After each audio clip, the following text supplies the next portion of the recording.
Thank you very much, Senator Lieberman, for those very meaningful remarks. Good evening, everybody. My name is Simon Posner, and I'm here in my capacity as executive editor of the OU Press.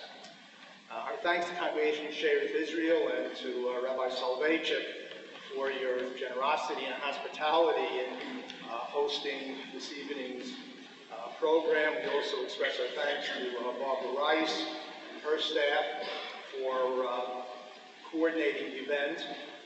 I'd also like to thank Mr. Avery Newmar of the Shearith Israel community for his leading role in putting this event together. This evening's program took a lot of hard work and planning, and I'd like to acknowledge those from the OU side who helped make it all happen. Mr. Paul Glasser and his staff, Gary Magner, the head of the OU Internet Services and his staff, and our very able executive assistant, Ms.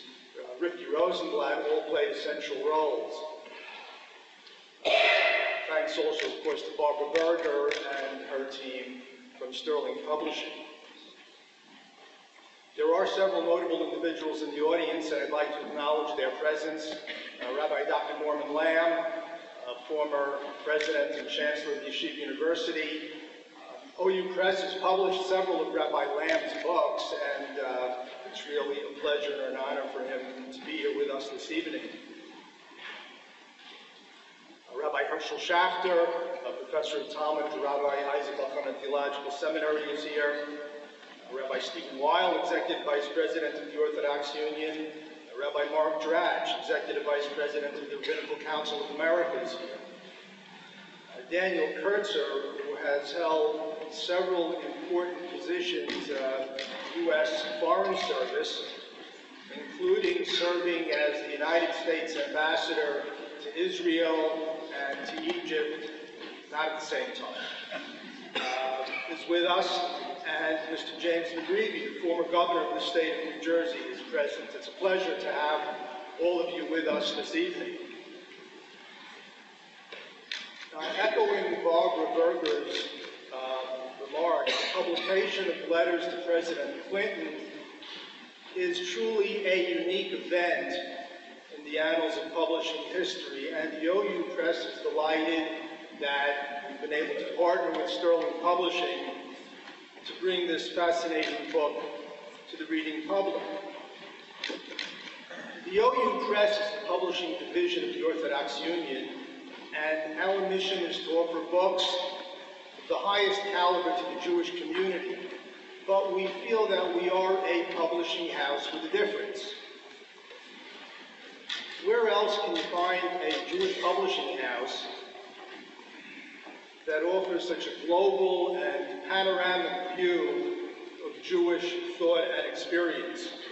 On the one hand, books of profound scholarship, such as Siddur and Chumash, commentary of Rabbi Joseph Soloveitchik, Teshuvah Kinot, the commentary of Rabbi Soloveitchik that won the National Jewish Book Award, Passover Haggadah, with the commentary of Rabbi Norman Lamb, to cite just a few examples. On the other hand, such outstanding works as Rabbi Genack's book that we're celebrating tonight, Senator Joe Lieberman's inspiring book on Shabbat, The Gift of Rest, Chief Rabbi Lau's monumental, gripping autobiography, Out of the Depths, that we co-published with Sterling Publishing. We invite all of you to visit our website, www.oupress.org, to see the full selection of our titles. Now, you have to be careful. The website is oupress.org, not oupress.com. If you go to oupress.com, you will end up at the Oklahoma University Press website. And as my kids say, don't go there.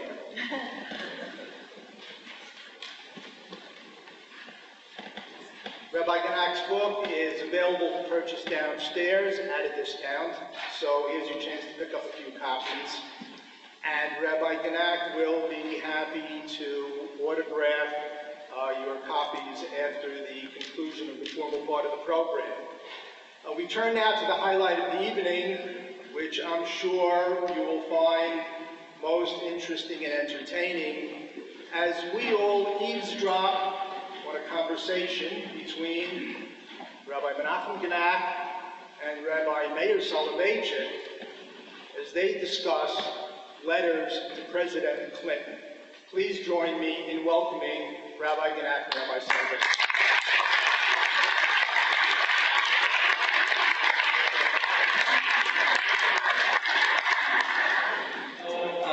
First, welcome all of you again to Congregation Shared Israel, America's synagogue, and America's first congregation. I want to thank all of the speakers who spoke before.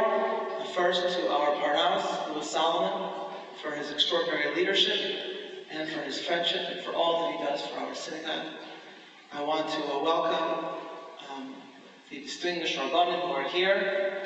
On a personal note, so wonderful first to have Rabbi Lamb back here with us at Shared Israel. It's always our joy. I want to welcome my previous boss and teacher, Rabbi Genack, who not only in a true sign of respect for Rabbi Genack has been willing to come to the west side to join us here. Rabbi Shechter, many other distinguished Rabbanim, welcome. I want to thank Professor Holter, and Professor Holter, if you want, after our discussion, I can take you down to my office, and I can show you actually an elegy that this community wrote sometime before Lincoln's death, mourning the path. This is an actual Hebrew elegy that we wrote, mourning the passing of William Henry Harrison. Nowadays, you know, who doesn't remember where they were when William Henry Harrison caught hypothermia and died at his inauguration? And also I want to thank Professor Holter for reminding us of the central thesis for Rabbi Genack, I think we can all agree, which is that Abraham Lincoln was a Republican.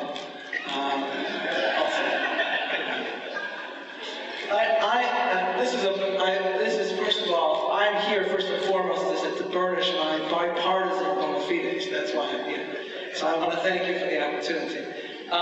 Senator Lieberman, it's wonderful. It's an honor to have you and your wife here with us again. I want to wish you a mazel tov on the birth of your grandson. I want to thank you for naming him after me. We know that you'll get a lot of joy from young Meir, or as he's already being known, Sally Jr. And we hope to see you. We hope to see you here again. And want to welcome all of you to what is an extraordinary evening, celebrating an extraordinary book, a book that is really sui generis. I am, like Rabbi Genack, an American history aficionado, and I have never seen a book like this.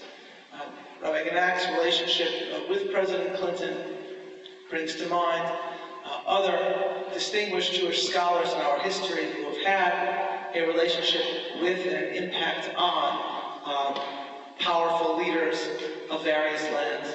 And perhaps first and foremost, it brings to mind the story of the book of Esther, in which we find both Esther and Mordechai and the impact that they had on the land in Shushan Habira. And it's my father who pointed out to me once that Megillat Esther, as the Talmud notes, is described in two ways. It is on the one hand called an Igeret, it is called a letter. And on the other hand, it is called a Sefer, it is called a book. My father pointed out to me that the experiences of reading a letter and reading a Sefer are fundamentally different. When you read a letter, you are getting a personal front row seat to something new and exciting. When you are reading a Sefer is a book.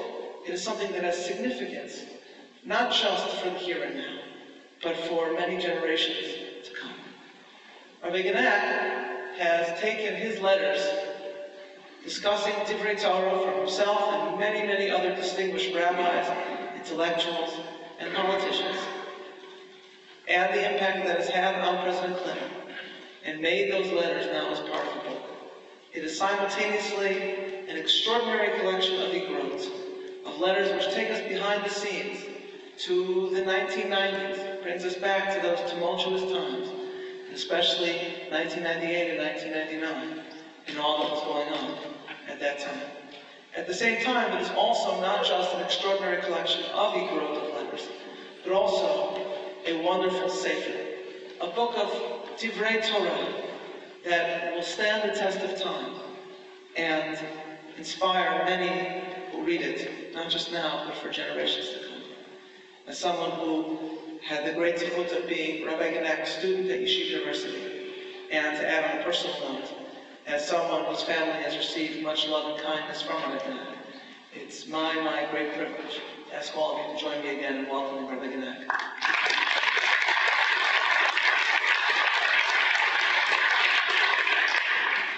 Now, Rabbi Genack, let's begin by talking about the real subject of the book, which is not actually your friendship with President Clinton, but it's the Bible.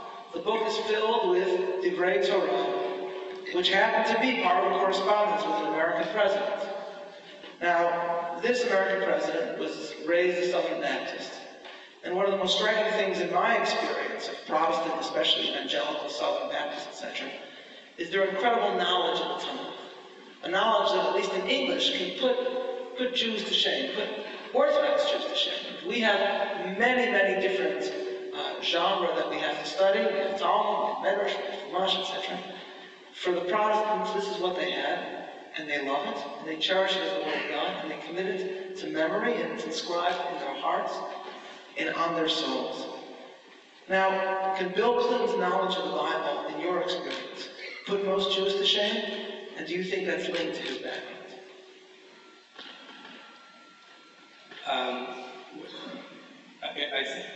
I think some of these letters demonstrate the president's extraordinary knowledge of the Bible. I'm just going to tell two stories in the book.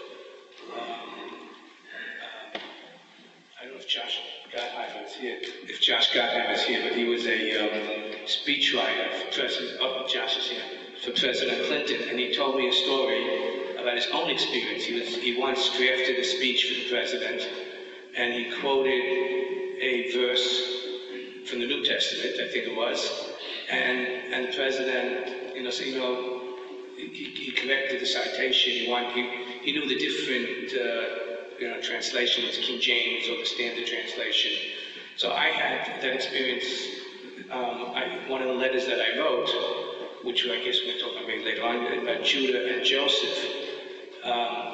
And the question is, why was Judah chosen ultimately for kingship? One would have thought that Joseph was perfectly suited for the job. After all, that's certainly what Jacob thought, giving him the Exonis Pasta, the multicolored coat.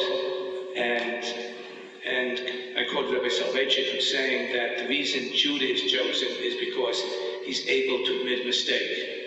And it's a little precious, obviously, at the time that I wrote it. I didn't know what was going to happen, but this was about Judah. I decided about Judah and Tamar, how Judah admits a mistake. And when I wrote it, my daughter typed it. My daughter Tammy was here, and she wrote Genesis 28. Well, I got a note from the president correcting the citation, Genesis 38. And Marty, who's a distinguished Christian theologian at university, or Christian historian at the University of Chicago, told me that he was once in a meeting with the president with a whole bunch of Christian theologians. I tried to get, prominent Christian evangelicals, to give me a blurb on the book. But, I had to first get somebody who thought that, Bill Clinton was involved in killing Vince Forster, so it wasn't easy to get the blurb. But he was at this meeting, and, Protestants from every stream and Catholics, and one of them, a very prominent evangelical, said, "Mr. President, I've been praying for you." And the president said, "Well, what have you been praying?" So he cited a verse, he said, from Chronicles 1. And Clinton corrected him. I believe that's in Chronicles 2. And of course, Bill Clinton was right. Now, just for those who don't know, Chronicles is Divrei Hayomim. How many people in this room have ever opened up Divrei Hayomim? So, obviously it's a part of his background, but, it's not unique. I think, Abraham Lincoln, as we know, who himself, I'm reticent to say anything about Abraham Lincoln, I haven't posed his presence, but Abraham Lincoln himself, as a young man, was a scoffer. He wrote a book which his friends, one essay, told him to burn, questioned the divinity of the Bible. His wife, Mary, said that technically he wasn't a Christian, but he was very inspired by the Bible. And once his friend Joshua Speed came to visit him, and he saw Lincoln reading the Bible, very engrossed in the Bible, and he said, essentially, what are you wasting your time? And Lincoln said, everything you have to know, something to that effect, is in this book. So, there is a tradition of knowing the Bible. Lincoln often cites the Bible in the Second Inaugural and many, many places. And Lincoln didn't have many books. The Bible was something that he read often, and you could see the biblical cadence in many of his speeches. So, in terms of Bill Clinton, the Bible was important to him. He writes in his memoir that during the difficult times of the impeachment, he would often go back to his office and read the Bible for hours. And Lincoln did the same thing. So obviously the Bible is important to him. There's no question the Southern Baptist tradition, inspired him in that respect, even though ideologically he wasn't exactly Southern Baptist. How did this start? How did you key into this great interest in the Bible that he had? You mentioned that you said one part Torah, and then you had kind of... Right, well, it began there was an event for Bill Clinton, and when he was then Governor Clinton running for president, and I introduced him, and I said, at the time, George Bush first, was having what was called this problem with the vision thing. Time magazine had an article about it. And so in my introduction, I said that vision is a critical dimension of leadership. And the Bible tells us, from Mishnah, from Proverbs, when there is no vision, the people perish. And afterwards, he came over to me and said, I like that introduction. I think I'm going to use that in my acceptance speech at the convention. I wasn't sure if he was serious or not, but he sent me some tickets to the convention. And lo and behold, it became sort of a rhetorical pivot of his speech. When there is no vision, the people perish, and then he would come back to it. I remember when he began his acceptance speech, if you remember, everybody wrote, the obituary of this young governor's, political obituary after he gave the keynote address at the Democratic Convention 4 years earlier. And because he had gone on much too long, and when he began his... When he said in conclusion. And then began to... When he began his speech, my speech, now we know the difference, we know what's changed. When he began, he said, I always wanted to finish that speech I started 4 years ago. So now we know the actual source of the change. As one would expect from Divrei Torah to presidents, many of them are about leadership. So let's spend a little time talking about leadership traits. You're clearly, I know this long before the book, you're clearly very taken with Bill Clinton's mind. I think you may have told me that he's one of the smartest people you've ever met. Now, Oliver Wendell Holmes said about FDR that he had a second-rate intellect, but a first-class temperament. The point being that brilliance is not essential to great leadership. One of my own favorite figures in American history is John Quincy Adams, an amazing man, an evil man, I think we would call him. Probably the most brilliant man to ever be in the White House, but utterly ineffectual as president. So, do you actually think that great intellect is an essential trait of leadership? And maybe, speaking about that, maybe comment as well on your own experience of Bill Clinton's mind. I just want to correct what Abraham Lincoln was our most brilliant president. John Great man. Disagree on that. I rarely agree with anything that Newt Gingrich says, but I listened to a lecture they gave. I listened to all these lectures. I listened to video, and he said that... You were listening to a lecture by Lincoln? That's some scientist. This is the most exciting thing I've ever seen. But he said that, we were speaking about Lincoln, that Lincoln was on to be president. Listen, I think when, Haynesworth was appointed to the Supreme Court by Richard Nixon, so, and the people questioned his philosophy. So I think it was Buster from Nebraska said that, mediocrity should also be represented on the court. And yet, of course, it looks like America. Right, of course, it looks like America, then, mediocrity might be even on shooting high. But,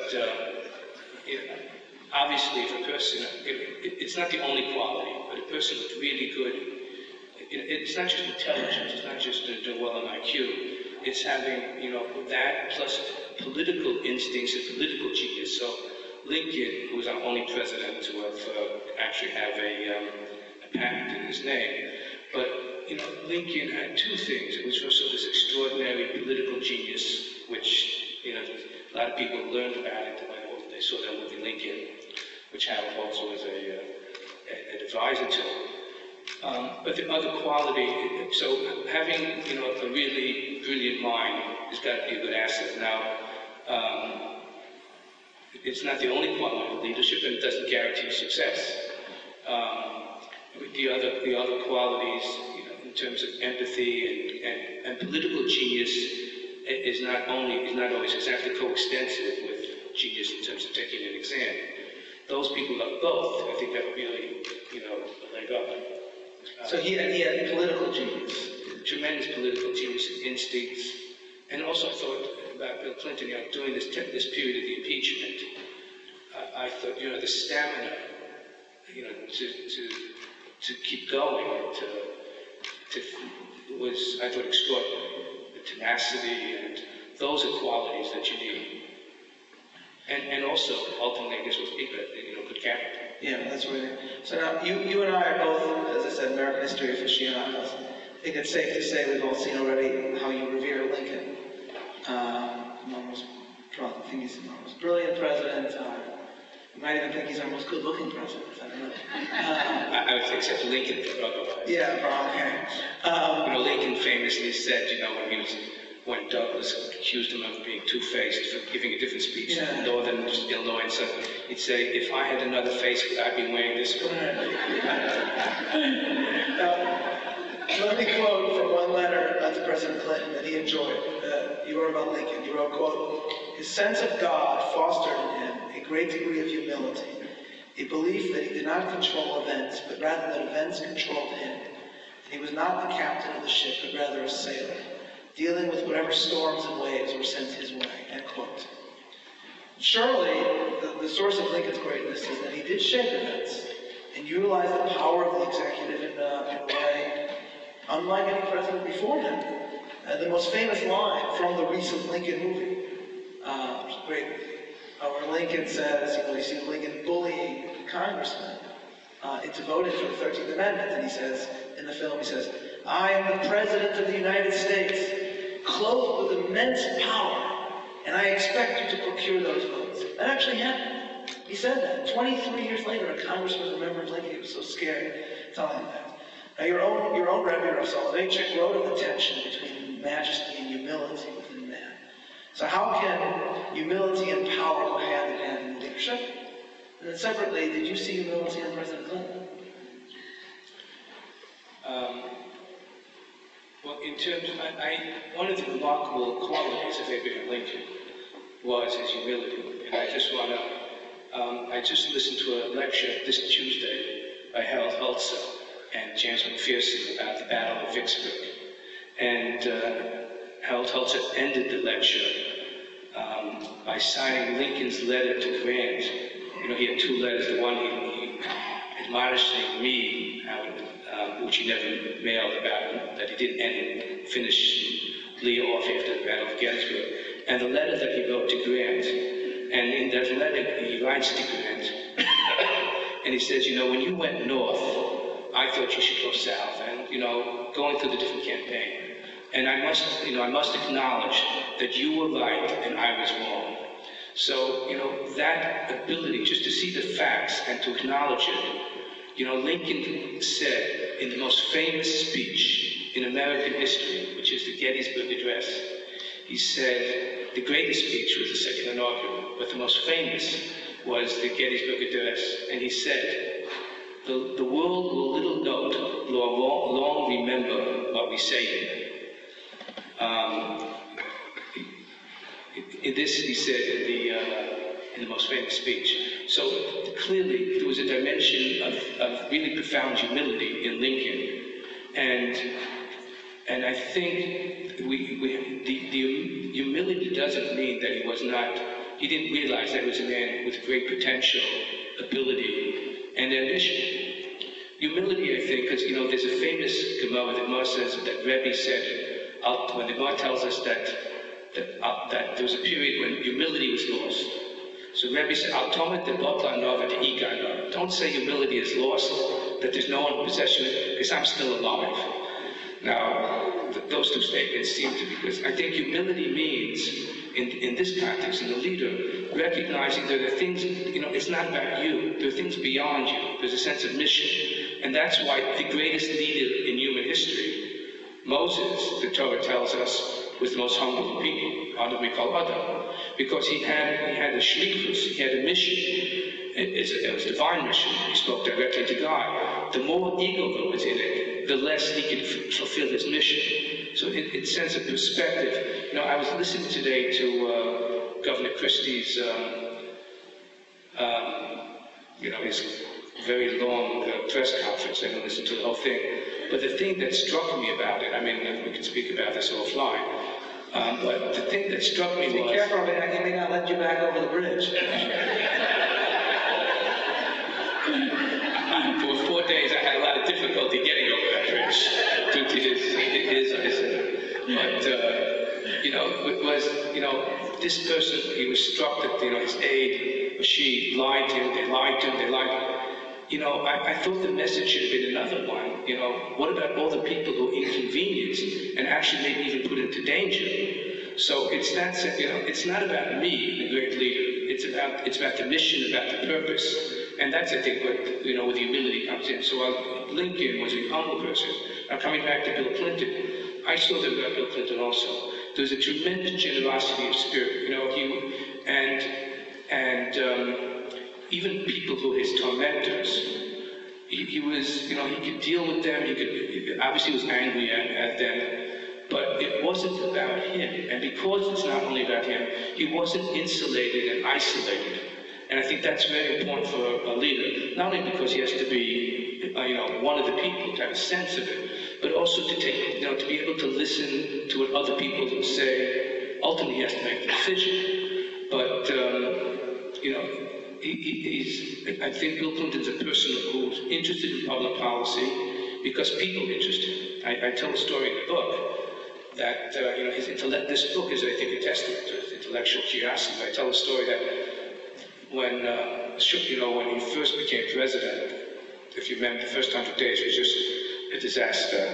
Everybody predicted this another failed presidency. And he was having a lot of difficulty getting his economic program through Congress. It only passed by one vote. Al Gore always used to say, when I vote, we win.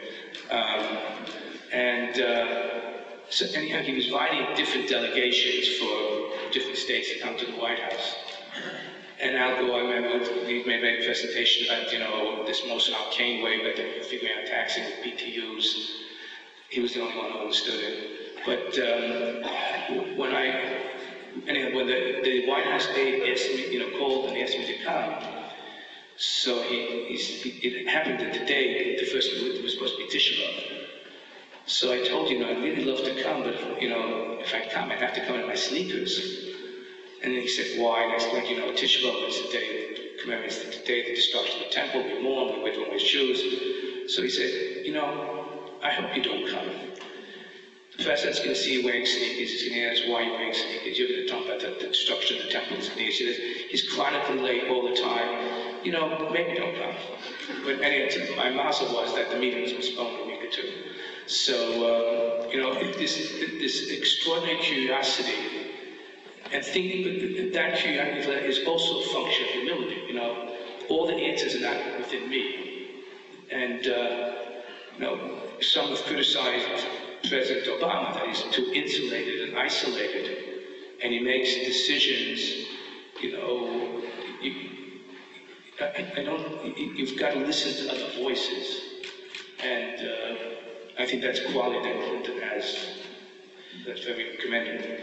As you note several times throughout the book, a great many of the Divrei Torah in this book, perhaps 50%, were sent to the president during 1998, 1999, the worst years of his presidency. And so it's... what was going on? Yeah, not much. And so it's not a coincidence that many of your missives here contain reflections on leaders who faltered and failed, as well as an entire section on teshuvah, on repentance. So let's talk a little bit about that. Many of the people who wrote the words of Torah to the president for you, when they chose a paradigm of leadership from the Tanakh, they would select Yosef, Moshe, right, Yoshua. But you wrote about the paradigm of leadership being Judah.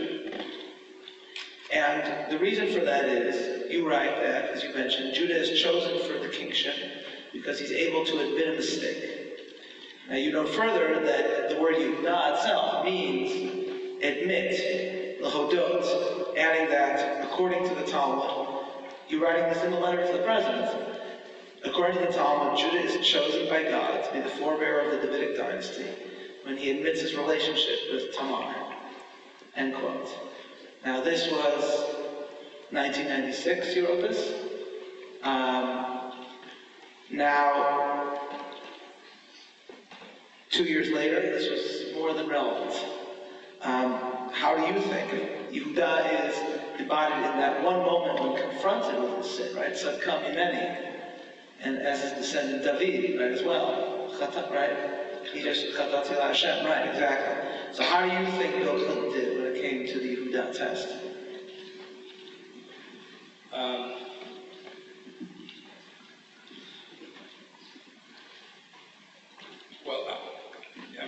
As part of this, obviously in certain respects he didn't do so well.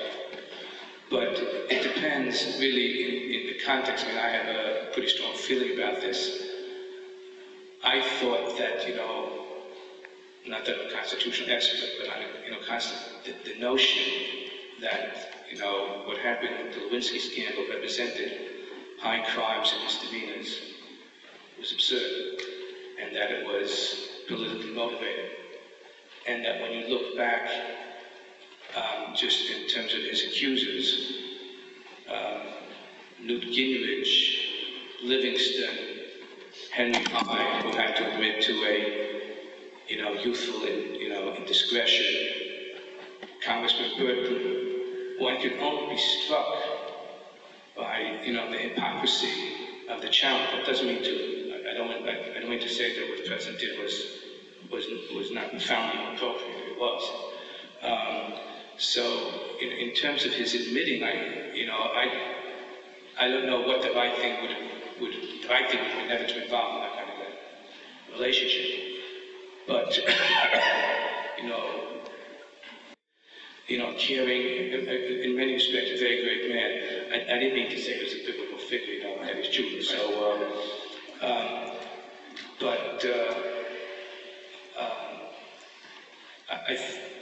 a lot of these things were, a lot of political overlay in terms of this. So, he had asked me, just in terms of political advice, I think I mentioned this in the book, but I was actually a little surprised when I remember my daughter had just gotten engaged, my daughter Shira, and I told him my daughter got engaged, and he said, he couldn't believe it, you have a daughter that's what's going to be with Chelsea, something like that. And then he told me, he said, this must have been right before, right after he spoke to the Star's grand jury, gave testimony, and he said, if I speak to the nation, what should I say? So there was political advice that I given. I said, you're responsible for both his best political speech and, But I said, Mr. President, you ought to speak about also, presidents also have a right of privacy, and I think Senator Lieberman and I agree and disagree a little bit about that, but I think presidents have to recognize leaders, their position is unique, and there's a standard that is expected of them, which in this respect, obviously, the president didn't live up to. But there are also limits in terms of, personal privacy, and because what I tried to demonstrate with the Medrash is that privacy is not just privacy is not a right, it's an existential need. It's what makes us a human, it's what makes civilization possible. And if it's completely eroded, and especially nowadays with the media, the internet, it's difficult to function. So, but I did say, profound loss also. But, so how did he do in the Lewinsky story? He could have done a lot better, but the lot better wouldn't have been, the statements after. The lot would have been with the good judgment and what's proper before. If I can sort of push a little bit more on the question of public versus private, you have a piece in there that was written by Rabbi Steinsaltz. It's in the book that was sent to President Clinton, where he asked why did the sins of Shaul HaMelech lead to his losing the monarchy, whereas the sins of David HaMelech did not. And he wrote that, in his words, he said, the answer lies in the fact that David's sins were private. They were individual shortcomings. On the public plane, David did not allow for personal weaknesses to interfere with what was good for the people. That was his piece. And the piece was actually written June 11th, 1998, so it was during the Starr grand jury, so it's no coincidence. And the question is this true? I mean, this is, as you mentioned, a normal machloket, right, between this author and another author of your book, which is Senator Lieberman, who in his famous Senate floor speech said, quote, whether we think it's fair or not, the reality is that a president's private life is public. It's true that David HaMelech himself, right, may not have lost the kingship, but as a result of what he did, his children rebelled against him, and what he experienced was greater embarrassment than I think we'd say President Clinton experienced. David Gergen, who served Nixon, Ford, Reagan, Clinton, and reflecting on that, he said that Nixon and Clinton were the two most gifted presidents that he had served in the past 30 years. But he felt that his lesson in different respects, he's not comparing the two, just saying in different respects, he felt that the lesson he learned is that before mastering the world, a leader must achieve self-mastery. So this is especially considering your own role model, Lincoln, who himself struggled with emotional demons at times. How do you think character, private life, should be used in evaluating a president and a leader?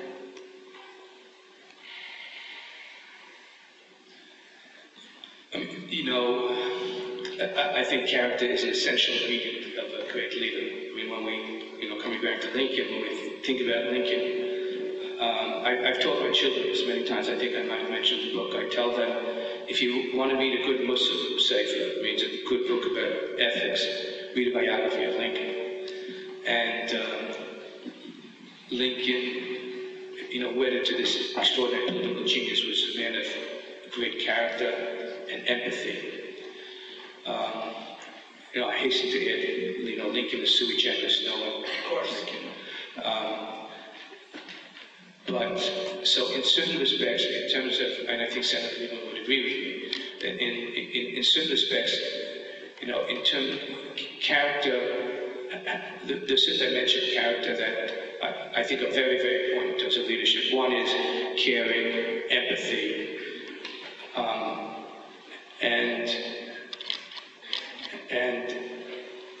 and also, and that's what, that's a quality I've seen about President, Clinton. In this new book that Gates wrote, so he says that he never saw, I think maybe he says once, that he never saw Obama cry, he never saw tears in his eyes. And I thought that was a terrible condemnation, this sense of, there's a certain coldness there. I don't know Obama, obviously, but, and in terms of President Clinton and other great presidents, I think there was a certain, empathy for other people, and you really wanted to move the nation forward, and it's very much demonstrated in his post-presidency. I've been to Clinton many, many times. I remember if you would mention Yitzhak Rabin's name to Clinton, it would always bring tears to his eyes, invariably. And because I think there was this tremendous warmth. I'm not a psychoanalyst, but that warmth can get you into a lot of trouble also. But so in terms of his character, I could consider President Clinton a man of very good character, a good person, a caring person, a person of great generosity of spirit, a person who can make really big mistakes. I mean, ethical mistakes as well. I don't mean just political mistakes. But what we have to do is when we judge everybody, as God judges us, I actually have this as one of the letters that I told, God judges us on a scale, at least according to our tradition, but not just us, all of humanity, the entire world. And there's a certain balance. What's more, the debits or the assets, and that's something just in general political culture nowadays. There's no, there's an attempt, not to about Clinton, but to tear people down, not to see the good in them, and not to find, the right measure. If you want to read, I'll tell you which is my favorite letter. You should read Joe Lieberman's letter to President Clinton. Night and day. Night and day. It's and I didn't mention it because I planned to use it in a sermon later, actually. So I don't want to steal the sermon. I don't want anybody to hear it. But Senator Lieberman asks, I think, a very basic question. It says, the Jewish day begins, as the Bible's day begins, night and day. The Erev Yivoket, there was night and there was day. And even in colonial times, the Christian Sabbath began in those days, in night. So Senator Lieberman asked, why night? Shouldn't the beginning of day begin with positive? Night is the negation of light, not with the darkness. So he offers the answer, I think, very beautifully, that you can't appreciate the gifts, God's gifts that gives the day, unless you first experience the adversity, which is what night represents. And that night and the day, the dawn, represents the possibility for redemption and repentance based on the Medrash. Bill Clinton wrote about a letter he had written. He said, "Dear Joe, thanks for your thoughts about, your reflections about night and day, sin and redemption. We should all be thinking about that. Nobody more than me." This is a closing question. This is surely, as Senator Lieberman mentioned himself, it's an only in America story, this book. Rabbi Sachs notes himself that when he would share the great Torah with Prime Minister Blair, that was done in private, his spokesman famously said, Prime Minister Blair's spokesman said, famously when asked about Blair's religion, he said, "We don't do God." Clearly it's different here. You mentioned at the beginning of your book the story of when Don Drysdale pitched for Sandy Koufax on Yom Kippur. And the Dodgers got hammered. And Walter Alston, I think it was, went up to relieve Don Drysdale, and Don Drysdale said, "Hey Skip, bet you wish I was Jewish today too." This is a book that's written, it's both for Jews, but for non-Jews as well. This is I'm sorry? I hope so, but more non-Jews than Jews. More than right, exactly. It's marketing. Right. So the whole thing was a marketing mindfuck, I see, that's what you're saying. Okay. But the truth is, the garbage is at work, but we're not there yet. Yeah, not there yet, no, okay. Maybe if you get the mitzvah text to sell this for you, we'll be all set. I'm working on it. Yeah, we're working on it. But this is, it is an only in America story. That's my favorite quote, actually, the Yogi Berra. Maybe I heard something, but the Yogi Berra quote, when he was told the mayor of Dublin was Jewish. He said, "The mayor of Dublin is Jewish only in America," right? So, what do you think is your story, your friendship with President Clinton, your Torah correspondence with an American president? One that, to my knowledge, is unparalleled. What should that tell both Jews and non-Jews about America? And what do you hope the Jews and non-Jews will know as well? You know, that story with Don Drysdale and, Sunday Kofi is not preaching on Shabbos. There was a parade there at the White House. And Clinton asked me, he called me to say something. And this was right after, I think they had announced that Senator Lieberman was going to be the nominee. So I told the story about that, and I said that I thought that President Clinton, the openness that he represented, helped to create that climate and that environment to make, this wonderful nomination possible. Of course, Al Gore's being Joe Lieberman's Shabbos lawyer for a long period was also helpful, paved the way. But I think one of the things that animate this book is something that you touched, and that is a sense of gratitude as an American Jew to the United States of America.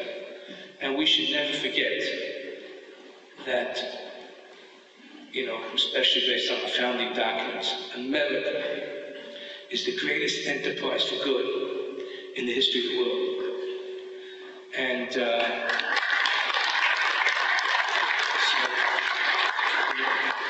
America is, I think Archibald Police wants it, America is always still coming. And I think President Clinton's openness and demonstrated, but I can tell you many stories, many people had this experience. That's what America is. So I meant this to be also, praise for the great country that we live on. Dan Lou, I just see him looking at the other side. Danny is Jack Lou's son, So when we just look around, the Jews who have come to prominence in American government, but it's not just that, that we're able, America's beginning to be able to shed some of its demons, which is represented, its ugly history of racism, the first American black president. I think that was part of the subtext of this book. Well, as the 10th Minister of Shared Israel since the American Revolution, I want to thank you for allowing us at Shared Israel to join you in celebrating with you this historic occasion and this historic book this evening. Thank you so much.